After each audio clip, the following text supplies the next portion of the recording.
કે પ્રભુ તમે તો એમ કહ્યું કે પંચ મહાવ્રત પાળે, સમિતિ ગુપ્તી પાળે. હા હા, એવું વ્યવહાર ચારિત્ર કેવું કે શીલ ને તપમાં પરિપૂર્ણ. હા હા હા, છે ને શબ્દ કરાઈ ગયો છે.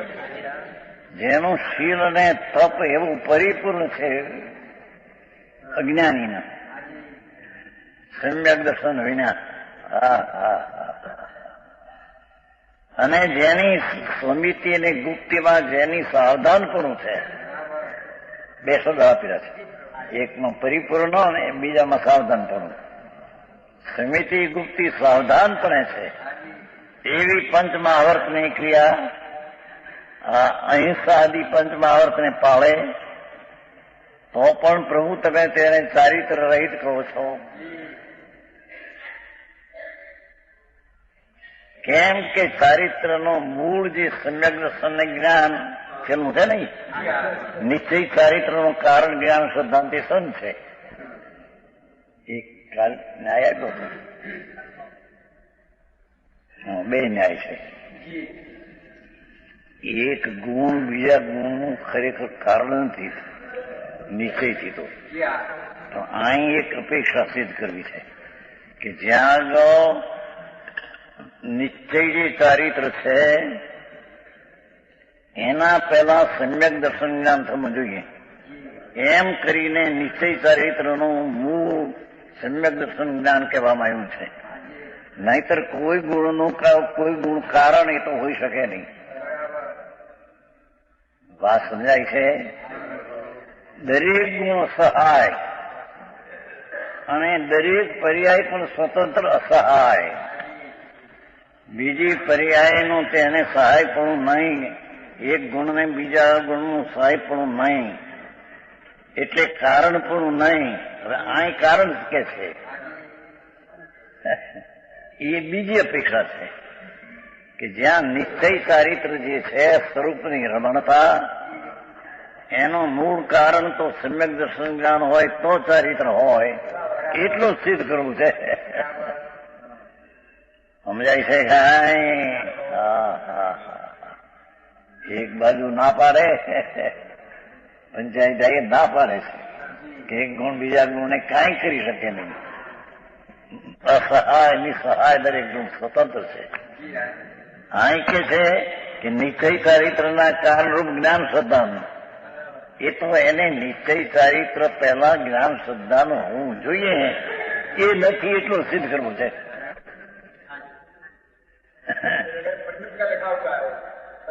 पंडित वाले लिखा हुआ है, पंडित सच है कि नहीं?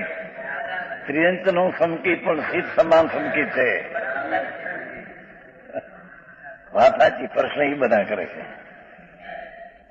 સિદ્ધ સમાન ત્રિયંત નું સંકેત પણ સિદ્ધ નું સંકેત, બેના સંકેતમાં ફેર કઈ નથી. સ્થિરતામાં ફેર છે, ચારિત્રમાં ફેર છે. વસ્તુના સ્વરૂપના કથનમાં, શ્રદ્ધાના જ્ઞાનમાં કઈ ફેર નથી. હા હા હા, સંકેતી વાત કરે અને કેવળી કહે એ શ્રદ્ધાના જ્ઞાનમાં કઈ ફેર નથી. હા હા હા, સમજાય છે કે એ અહીં કહીને એમ કે છે નિશ્ચય ચારિત્ર જે જોઈએ વસ્તુની નિર્માણતા, એનું કારણ જે સમ્યક દર્શન જ્ઞાન, એટલે એના પેલા હોવું જોઈએ એમ એ અપેક્ષા કારણ જેવું છે. એ સમ્યક દર્શન જ્ઞાન ચારિત્ર નથી, જ્ઞાન ત્યાં નિશ્ચય ચારિત્ર નથી. એ વાત આવી ગઈ છે. 11 જાણે એક આચાર્યના એક પદના 18 આચાર્યના 18,000 પદ, એક પદમાં 51 કરોડ જાજેરા શ્લોક, એવા ડબલ સુગડાંગ, ડબલ છાણાંગ, ડબલ કરતા 11 સુધી લઈ જવું. 18,000, 36,000, 72,000, 1,44,000 ડબલ. એ બધું 11 નું જ્ઞાન તો હોય છે ને છે.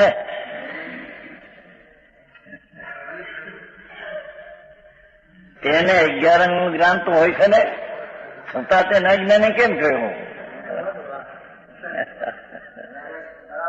હા હા,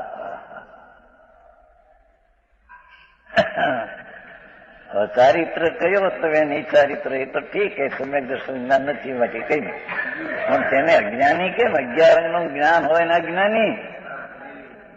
અબજો શ્લોકો કંઠસ્થ પાણીના પૂરની પેઠે અંદર શાસ્ત્ર ચાલતા હોય એવું 11નું જ્ઞાન અને તમે એને અજ્ઞાન કહો તેને કેમ કહો છો? એમ તને જો જિજ્ઞાસા હોય તો તેનો ઉત્તર કહીએ છીએ. મુખં અસદંતો અભવિષ્યતો દુજો અધિયે પાઠો ન કરી ગુણમ અસદંત સનાણતુ. ગાથા બહુ સારી આવી છે. મુક્તિ તણી શ્રદ્ધા રહી અભગ જીવ શાસ્ત્રો ભણે પણ જ્ઞાનની શ્રદ્ધા રહિત નહીં પઠન એ નહીં ગુણ કરે. પ્રથમ તો મોક્ષ અભગ જીવ શુદ્ધ જ્ઞાનમય આત્માના જ્ઞાનથી શૂન્યવાથી એટલે મોક્ષ એટલે તો પૂર્ણ જ્ઞાનની પ્રાપ્તિ તે મોક્ષ છે. મોક્ષ કોઈ બીજી ચીજ નથી. તે મોક્ષને સરતો નથી કેમ કે જ્ઞાનને સરતો નથી. એ તો પુણ્યને પાપના દયાદાન વ્રત ભક્તિ આદિના પરિણામને સર્જે છે. હા હા હા હા એને આત્માનો જે વસ્તુ છે તેનું એને જ્ઞાન નથી. કેમ? મોક્ષનું જ્ઞાન નથી એમ કે છે. કેમ કે મોક્ષ છે તે એટલું જ્ઞાન સ્વરૂપ છે. પૂર્ણ તો પૂર્ણ જ્ઞાન સ્વરૂપ છે એની એને શ્રદ્ધા નથી. કેમ કે જ્ઞાન સ્વરૂપ આત્મા છું એવી એની શ્રદ્ધા નથી. એને તો દયા દાન વ્રત ને ભક્તિ ને પૂજા એ છું એમ માનનારો જ્ઞાન સ્વરૂપી ભગવાન છે તેમ તે માનતો નથી. 11 અંગના ભણતરને જ્ઞાન નહીં કહીએ. ચૈતનનું જ્ઞાન, જ્ઞાનનું જ્ઞાન, શાસ્ત્રનું જ્ઞાન નહીં.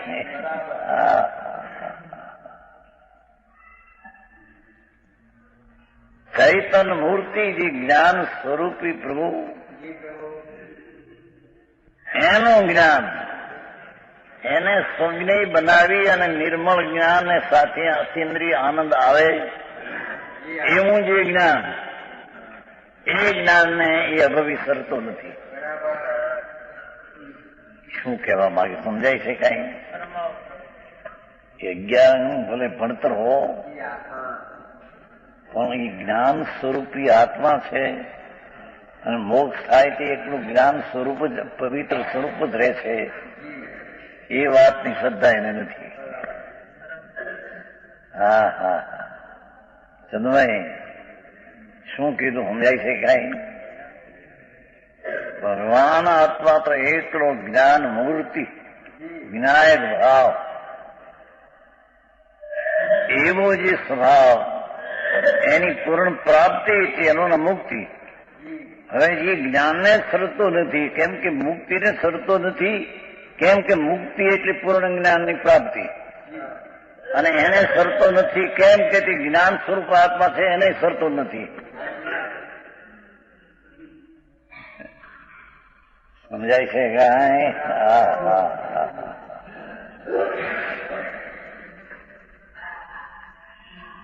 મોક્ષને જ અભવજી શુદ્ધ જ્ઞાનમય આત્માના જ્ઞાનથી શૂન હોવાને લીધે એટલે શું કે છે કે આત્મા જ્ઞાન સ્વરૂપ છે એની ભણતરની એને કામ નથી ત્યાં. હા હા હા હા એ તો જ્ઞાન સ્વરૂપ છે તેનું જ્ઞાન નથી. તેથી તેને જ્ઞાન સ્વરૂપની પૂરણની પ્રાપ્તિ મોક્ષ એની શ્રદ્ધા નથી.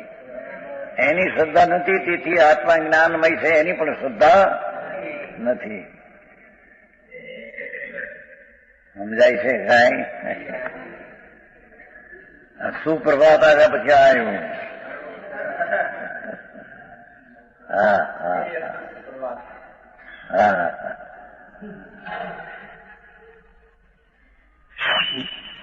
શુદ્ધ જ્ઞાનમય આત્માના જ્ઞાનથી એટલે આત્મા તો શુદ્ધ જ્ઞાનમય છે જ્ઞાન વાવો એને નહીં, એ દયાના વિકલ્પ વાવો એ આત્મા છે જ નહીં. એ તો આશ્રય તત્વ અને પુન તત્વ ભિન્ન તત્વ છે. આ તો શુદ્ધ જ્ઞાનમય છે, શુદ્ધ જ્ઞાનમય. એ જ્ઞાન એટલે વસ્તુનો સ્વભાવ હો, અંદર જ્ઞાન. જાણતા શાસ્ત્રનું જાણવું ને ભણવું એ જ્ઞાન નહીં. ગળપણમય જેમ સાકર એમ જ્ઞાનમય આત્મા.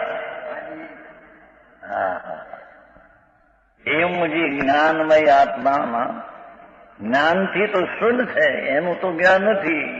ભલે 11 ભણ્યું હોય.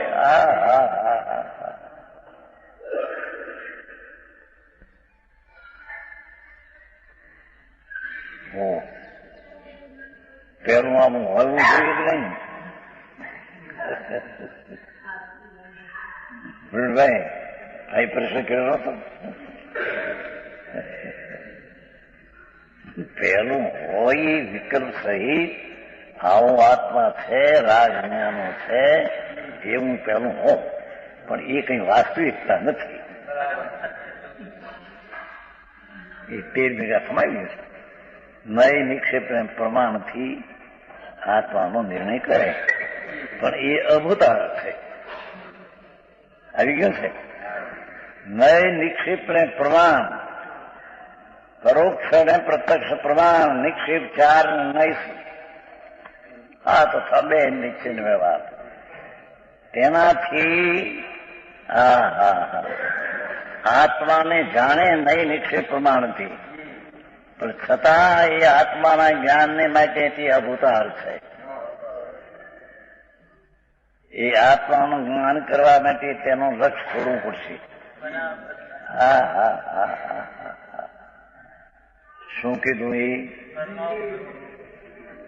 નય નિક્ષેપ ને પ્રમાણનું જ્ઞાન સર્વજ્ઞે કહેલા નય નિક્ષેપ ને પ્રમાણ, એનું પણ જ્ઞાન એ વાસ્તવિક જ્ઞાન નથી. એ તે ભૂમિકામાં વિકલ્પથી નિર્ણયમાં આવ્યો કે આ આત્મા આવો છે તે બધું.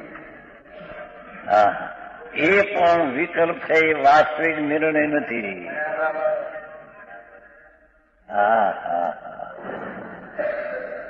વાસ્તવિક નિર્ણય તો એને કહીએ કે જ્ઞાનમય અંદર વેદનમાં આવે એકલો શુદ્ધ જ્ઞાનમય દ્રવ્ય આત્મા, શુદ્ધ જ્ઞાનમય ગુણ, શુદ્ધ જ્ઞાનમય એવું પર્યાયમાં આવે. એને એ શરતો નથી. એક જ્ઞાતા દૃષ્ટા છે, એની શરતો નથી. કંઈક એ કરનારો છે, રાગનો, દયાનો, વ્રતનો, ભક્તિનો.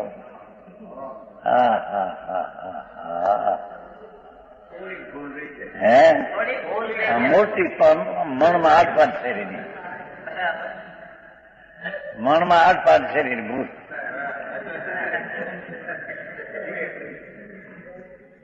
8-5 શેરી એટલે મને મનની ભૂલ.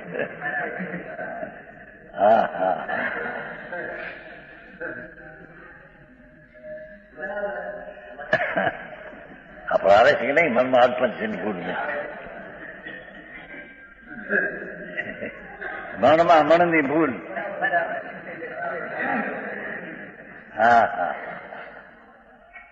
શું પ્રભુની શૈલી કે છે કે જે જ્ઞાન સ્વરૂપી ભગવાન એનું જેને જ્ઞાન નથી, એને આત્મજ્ઞાની નથી ને એને મુક્તિની શ્રદ્ધા પણ નથી. મુક્ત તો એટલું જ્ઞાન સ્વરૂપ રહે જ્યાં કે રાગ ખાઈ રહેતો નથી. સમજાય છે કાંઈ? આવી વાતો થાય છે. શુદ્ધ જ્ઞાનમય આત્માના જ્ઞાનથી, આત્માના જ્ઞાનથી. બીજી વાત, નિમિત્તનું જ્ઞાન નહીં, શાસ્ત્રોનું જ્ઞાન નહીં, રાગનું જ્ઞાન નહીં, પર્યાયનું જ્ઞાન નહીં. શુદ્ધ જ્ઞાનમાં આત્માનું જ્ઞાન એમ કહ્યું ને કે પર્યાયનું નહીં, ગુણગુણી ભેદનો નહીં. તેથી કહ્યું શુદ્ધ જ્ઞાનમય આત્મા, શુદ્ધ જ્ઞાનમય આત્મા એમ કહ્યું ને. એની વાત છે ભાઈ, આ તો સિદ્ધાંત છે, સૂક્ષ્મ છે, સમજાય છે કાંઈ. શુદ્ધ જ્ઞાનમય આત્મા કે વસ્તુ ત્રિકાળી તેનું જ્ઞાન, નિમિત્તનું નહીં, રાગનું નહીં, પર્યાયનું નહીં. શુદ્ધ જ્ઞાનમય આત્માનું જ્ઞાન, શુદ્ધ જ્ઞાનમય આત્માનું જ્ઞાન. એ શુદ્ધ જ્ઞાનમય આત્માનું જ્ઞાન એ પર્યાય છે, પણ કોનું એ જ્ઞાન કે શુદ્ધ જ્ઞાનમય આત્મા તેનું જ્ઞાન. જેની વાત છે ભાઈ. આ તો અમરચંદ્રાચાર્યની ટીકા તો ગજબ છે. એક એક નીતિમાં ઘણી જ ગંભીરતા ભરી છે. શીશના પ્રશ્નનો ઉત્તર દે છે. શીશ કહે છે પ્રભુ 11 ભણ્યો ને જ્ઞાની, હજારો માણસને લાખો માણસને સમજાવે, સભાઓ ભરે અને 11 અંગની વાતો કરે. સાંભળ પતંજલિ.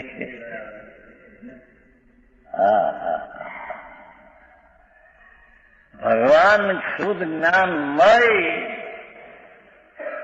એમ કહીને તો શાસ્ત્રનું જ્ઞાન એ ઉડાવી દીધું, નિમિત્તનું જ્ઞાન ઉડાવ્યું, રાગનું જ્ઞાન ઉડાવ્યું, એક સમયની પર્યાયનું જ્ઞાન એ ઉડાવ્યું.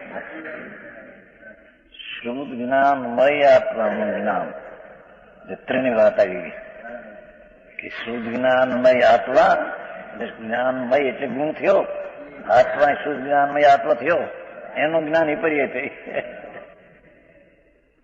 એ જ્ઞાન 11નું જ્ઞાન એ જ્ઞાન નહીં.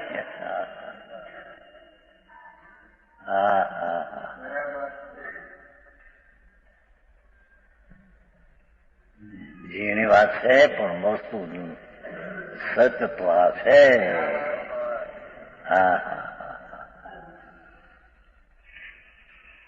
તે મોક્ષને જ અભર જીવ સરતો નથી. કેમ કે શુદ્ધ જ્ઞાનમય આત્માના જ્ઞાનથી સુનવા લીધે નથી સરતો. મોક્ષ તો એટલું જ્ઞાન સ્વરૂપ જ રહી જાય છે, આનંદમય એટલું જ્ઞાન સ્વભાવ રહે છે. હવે એ મોક્ષને સરતો નથી. કેમ કે શુદ્ધ જ્ઞાનમય આત્માને સરતો નથી, માટે તે મોક્ષને સરતો નથી.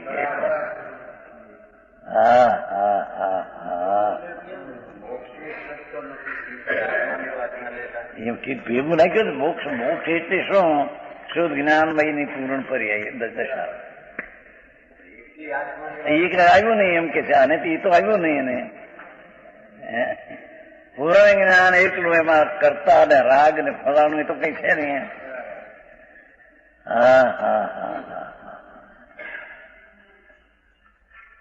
સમજાય છે કાંઈ?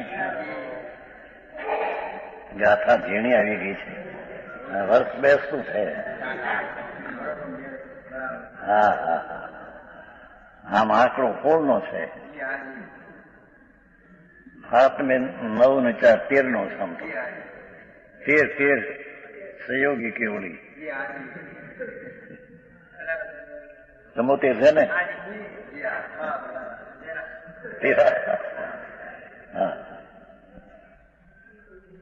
શું કીધું કે અભવી 11 અંગ હોવા છતાં એ મોક્ષને સરતો નથી. કેમ કે આત્મા તો શુદ્ધ જ્ઞાનમય છે, મોક્ષમાં એટલું જ્ઞાન સ્વરૂપ ને આનંદ સ્વરૂપ જ રહે છે.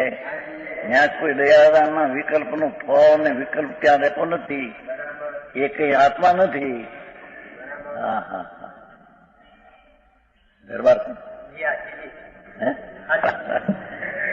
આ તો આત્માની અહીં તો વાત છે. આત્મધર્મ કેમ થાય?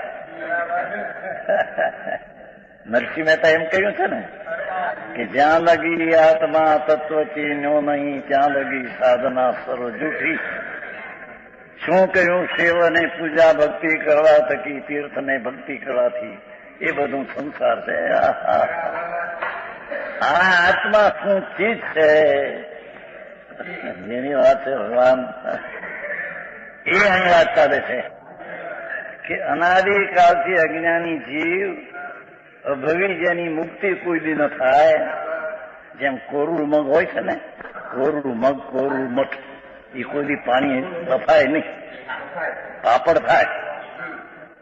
ભરડે તો ભૂકો થઈને પાપડ થાય પણ બફાય નહીં. એવા એક જીવની જાત છે. કોરું મગની જેમ એક જીવની બહુ થોડા કે છે કે એ અભવી પણ શાસ્ત્રનું જ્ઞાન કરે છે, ક્રિયાકાંડ મહાવર્ત આદિ કરે છે, પણ અંદર આત્મા છે એનું જ્ઞાન કરતો નથી. જે વસ્તુ છે અંદર સચ્ચિદાનંદ પ્રભુ, એનો એ જ્ઞાન કરતો નથી. માટે 11 અંગનું ભણતર પણ તેનું અજ્ઞાન છે. અને એ પંચ મહાવર્ત પાળતો હોય કદાચ અહિંસા સદગત, તો પણ આત્મજ્ઞાન વિના એ મહાવર્ત પાળત બધા સંસારના કારણ છે. એ જેની વાત છે ભગવાન. આ તો જન્મ મરણ રહિતની વાતો છે પ્રભુ. બાકી 84 ના અવતાર તો અનંત ખાવ કર્યા. 84 લાખ યોનિમાં એક યોનિમાં અનંત અવતાર કર્યા છે. અત્યાર સુધી ક્યાં રહ્યો? મોક્ષ છે. જે તેનો શેકાઈને ડાળીઓ થાય એ ફરીને ઉગે. એમ જો મોક્ષ હોય તો ફરીને જન્મ થાય. તો અનાદિથી ભવ ભ્રમણ કરી રહ્યો છે. જેની આદિ નથી. આ પેલા ભવ અનંત ભવ. નરકના, નિગુદના, કીડાના, કાગડાના, કૂતરાના અનંત ભાવ કર્યા પ્રભુ. એક આત્મજ્ઞાન વિને એ આત્મા કોણ છે અંદર? સચ્ચિદાનંદ પ્રભુ. એના જ્ઞાન વિનાના શાસ્ત્ર જ્ઞાન પણ શૂન્ય છે. એના જ્ઞાન વિના મહાવર્તની ક્રિયાઓ, દયા, દાન, વ્રત, ભક્તિ, પૂજા એ બધું નિર્થક છે એમ કે છે. સમજાણું કાંઈ? એ વાત ચાલે છે.